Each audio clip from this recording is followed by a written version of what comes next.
Hello viewers, আজকে নিয়ে এসেছি মধ্যযুগের আরেকটা বংশ, খলজি বংশ। দিল্লি সুলতানি বংশের সুলতানি যুগের যে বংশগুলি দিল্লি শাসন করেছিল তাদের মধ্যে দ্বিতীয়তম বংশ হচ্ছে খলজি বংশ বা দা খলজি ডায়নাস্টি। এই খলজি ডায়নাস্টি দিল্লি শাসন করেছিল 1290 থেকে 1320 খ্রিস্টাব্দ অবধি। আর এই দিল্লিতে খলজি বংশের প্রতিষ্ঠা করেছিলেন জালালউদ্দিন খলজি। আজকে আপনাদের সামনে আমি তুলে ধরব খলজি বংশ ও তার প্রতিষ্ঠাতা জালালউদ্দিন সম্পর্কে বিশদে আলোচনা করব এবং আশা করি এই ভিডিওটি আপনাদের বিভিন্ন রকম কম্পিটিটিভ পরীক্ষায় ডেসক্রিপটিভ টাইপ হিসেবে মানে তথ্যভিত্তিক হিসেবে অনেক তথ্য দিতে পারবে এবং আপনারা খুবই উপকৃত হবেন। তো আসা যাক আজকের মূল অংশে, খলজি বংশ, দ্য খলজি ডায়নাস্টি। গিয়াসউদ্দিন বলবনের মৃত্যুর পর ইলবাড়ি তুর্কি গোষ্ঠীর শেষ উল্লেখযোগ্য সুলতান তথা বলবনের পৌত্র কায়কোবাদ ও তার শিশুপুত্র কায়ুমার্সকে 1290 খ্রিস্টাব্দে 13 জুন জালালউদ্দিন ফিরোজ খলজি নিজেকে দিল্লির সুলতান বলে ঘোষণা করেন। এই ঘটনা ইতিহাসে খলজি বিপ্লব নামে পরিচিত। মধ্যযুগের ঐতিহাসিকদের মতে খলজিরা তুর্কিস্তানে বসবাস করতেন। আর সেই সময়কার একজন বিখ্যাত ঐতিহাসিক জিয়াউদ্দিন বরনির মতে খলজিরা তুর্কিদের থেকে সম্পূর্ণ স্বতন্ত্র জাতি এবং এরা সম্ভবত চেঙ্গিস খায়ের জামাতা কুলিস খায়ের বংশধর ছিল। এই জন্য এই বংশকে খলজি বংশ বলা হতো।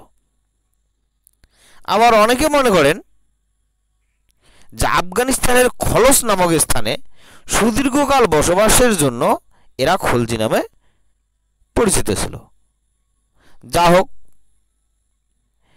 জালালউদ্দিন ফিরোজ খলজি ছিলেন খলজি বংশের প্রতিষ্ঠাতা।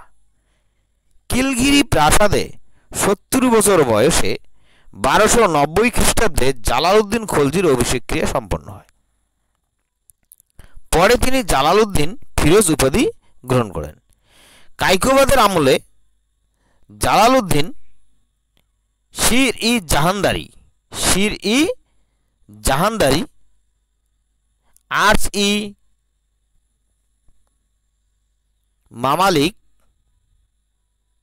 ও মুলতানের শাসনকর্তা পদে নিযুক্ত ছিলেন।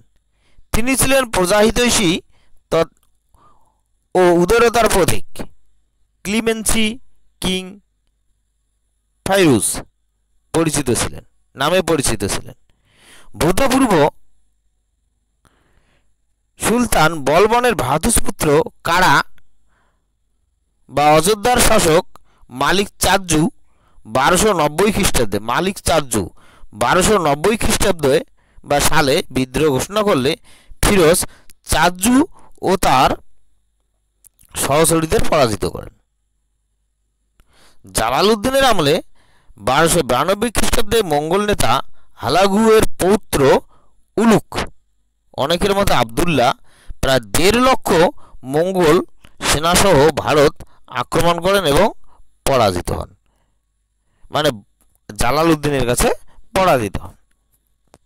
তিনি 1290 সালে রণথম্বরের চৌহান রানা হামিরদেবের বিরুদ্ধে একটি অভিযান করেন এবং মেওয়াটি ও চম্বলের দস্যুদলকে দমন করেন ও ঝাই দুর্গ দখল করেন। 1292 খ্রিস্টাব্দে তিনি মান্দাবার বিরুদ্ধে অভিযান করেন ও মান্ডোর দুর্গ অধিকার করেন। আর 1294 খ্রিস্টাব্দে দক্ষিণ ভারত অভিযান করেন সুলতান জালালউদ্দিন দেবগিরি রাজা রামচন্দ্রদেব ও তার পুত্র শঙ্করদেবকে পরাজিত করেন ও বিশাল পরিমাণ সম্পদ লাভ করেন। এরপর 1296 খ্রিস্টাব্দে আলাউদ্দিনের অনুচর মোহাম্মদ সেলিম এবং ইফতিয়ার উদ্দিনের তরবারির আঘাতে জালালউদ্দিন ফিরোজ খলজির জীবনাবসান ঘটে। তার শাসনকাল বিশেষ উল্লেখযোগ্য স্থানের অধিকারী না হলেও তিনি এই দিল্লির প্রথম সুলতান যিনি প্রজাহিতৈষী স্বৈরাচারী শাসনের আদর্শের প্রবর্তন করেন। Thank you for watching. Please subscribe my YouTube channel, like, share and comment. আর বন্ধুরা, আপনাদের সুবিধার্থে একটি বিষয় জানিয়ে রাখি যে সুলতানির বা সুলতানি যুগের দাসবংশ সম্পর্কে সকল তথ্যভিত্তিক নোট বা ভিডিও অলরেডি দেওয়া হয়ে গেছে। আপনারা সেগুলো প্লেলিস্ট ধরে ধরে দেখতে পারেন। আমি আশা করি আপনাদের অনেক কাজে লাগবে। এবং অ্যানসিয়েন্ট ইন্ডিয়া মানে প্রাচীন ভারতের সকল নোট দেওয়া হয়ে গেছে এবং ধাপে ধাপে সেড ওয়াইজ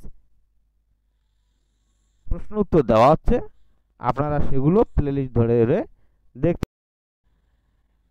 এবং এবার মধ্য ভারত থেকে এবার খলজি বংশের এক এক করে সকল প্রশ্ন বা সকল ভিডিও বিষয়ভিত্তিক আকারে ও পরে প্রশ্ন উত্তর আকারে মানে এমসিকিউ টাইপে আপনাদের কাছে উপস্থিত।